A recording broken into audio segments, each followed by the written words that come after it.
જય ગણેશ મિત્રો, શું તમે જાણો છો કે મહારાષ્ટ્રમાં ગણેશ ઉત્સવ વર્ષમાં 2 વખત ઉજવવામાં આવે છે?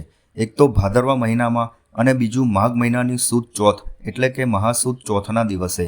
આ દિવસે મહારાષ્ટ્રમાં ગણપતિ બાપ્પાનો જન્મદિવસ વાજતે ગાજતે ઉજવવામાં આવે છે, જેને માઘી ગણેશ ઉત્સવ તરીકે ઓળખવામાં આવે છે. મહારાષ્ટ્રની જેમ વડોદરા શહેરમાં પણ ઘણી જગ્યાઓ પર માઘી ગણેશ ઉત્સવ વાજતે ગાજતે ઉજવવામાં આવે છે. તેમ આ વર્ષે પણ વડોદરાના નાગરવાડા વિસ્તારમાં આવેલ નવી ધરતી રાણા યુવા સંગઠન દ્વારા તારીખ 22 જાન્યુઆરી 2026ના રોજ માઘી ગણેશ ઉત્સવ નિમિત્તે ગણેશ સ્થાપના કરવામાં આવશે. તેના ઉપક્રમે તારીખ 17 જાન્યુઆરી 2026ના રોજ નવી ધરતી રાણા યુવા સંગઠન દ્વારા ગણપતિ બાપ્પાનું વાજતે ગાજતે આગમન કરવામાં આવ્યું હતું. મિત્રો, તમે પણ તારીખ 22 જાન્યુઆરી 2026થી 28 જાન્યુઆરી 2026 સુધી બાપાના દર્શન કરવા માટે અહીં આવી શકો છો. 28 જાન્યુઆરી 2026ના દિવસે ગણેશ વિસર્જન રાખેલ છે.